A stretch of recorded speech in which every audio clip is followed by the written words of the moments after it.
Hello friends, ओम श्री गणेशाय नमः। जय श्री कृष्ण। आप सभी का स्वागत है आपके अपने यूट्यूब चैनल पर। फ्रेंड्स, आज हम आपको इस वीडियो में बताने जा रहे हैं साल 2022 में माघ मास का प्रारंभ कब होगा और उसका समापन कब होगा, माघ मास के महात्म और माघ मास की कथा और माघ मास में किए जाने वाले कार्यों के बारे में।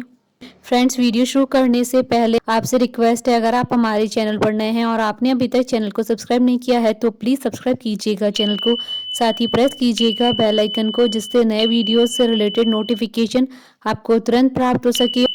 और वीडियो पसंद आने पर वीडियो को लाइक और शेयर जरूर कीजिएगा ताकि सभी भक्तों को इस वीडियो का लाभ प्राप्त हो सके। और कमेंट बॉक्स में जय श्री कृष्णा जरूर लिखिएगा।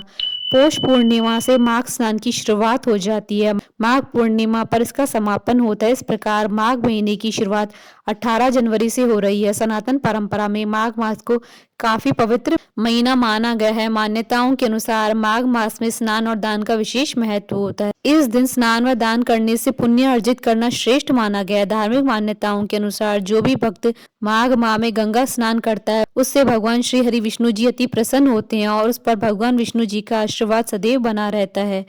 हर माह का एक अपना अलग महत्व होता है। माघ मास से एक पौराणिक कथा जुड़ी है जो कि काफी प्रचलित है। कथा के अनुसार गौतम ऋषि ने माघ मास में इंद्रदेव को श्राप दिया था।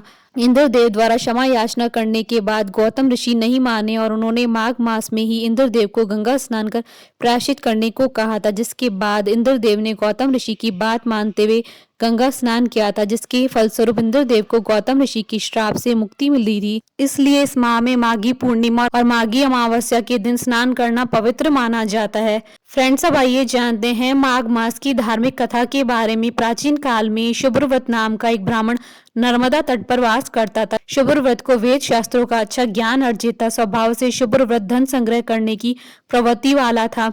काफी समय बीत जाने के बाद जब वह वृद्धावस्था में पहुंचा तब तक वह कई रोगों से ग्रसित हो चुका था। इस स्थिति में उन्हें आभास हुआ कि उन्होंने अपना सारा जीवन धन संग्रह करने में गंवा दिया।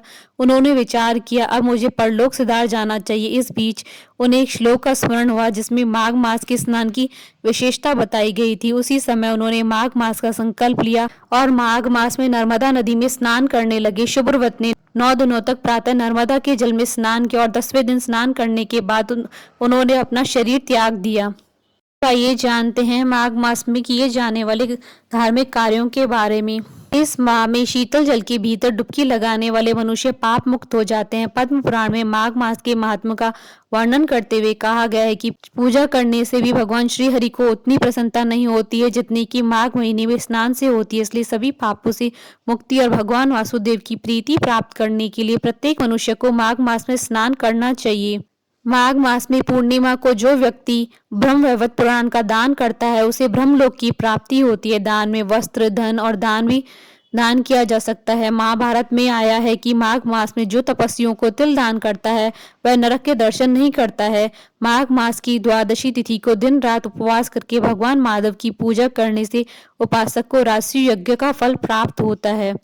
माघ माह में कल्पवास करने का सबसे बड़ा पुण्य होता है। कल्पवास अर्थात कुछ काल के लिए या संपूर्ण माघ माह के लिए नदी के तट पर एक कुटिया बनाकर रहना और साधुओं के साथ तप, व्रत, उपवास, सत्संग आदि करना कल्पवास है। कल्पवास पौष माह के 11वें दिन से माघ मास के 12वें दिन तक रहता है। कल्पवास में सत्संग और स्वाध्याय का खास महत्व होता है। कल्पवास न भी करे तो सत्संग और स्वाध्याय का लाभ लें। माघ माह में मंदिरों, आश्रमों, नदी के तट पर संतों के साथ सत्संग करें। स्वाध्याय के 2 अर्थ होते हैं, पहला स्वयं का अध्ययन करना, दूसरा धर्म ग्रंथों का अध्ययन करना। माघ माह में ब्रह्मवैवर्त पुराण की कथा सुननी चाहिए और यदि यह न संभव हो सके तो माघ मास का महात्मा अवश्य सुनना चाहिए। बोलिए भगवान श्री कृष्ण जी की जय, भगवान विष्णु जी की जय, सनातन धर्म की जय। हमारे साथ इस वीडियो में अंत तक बने रहने के लिए आपका धन्यवाद। ओम श्री गणेशाय नमः। जय श्री कृष्ण।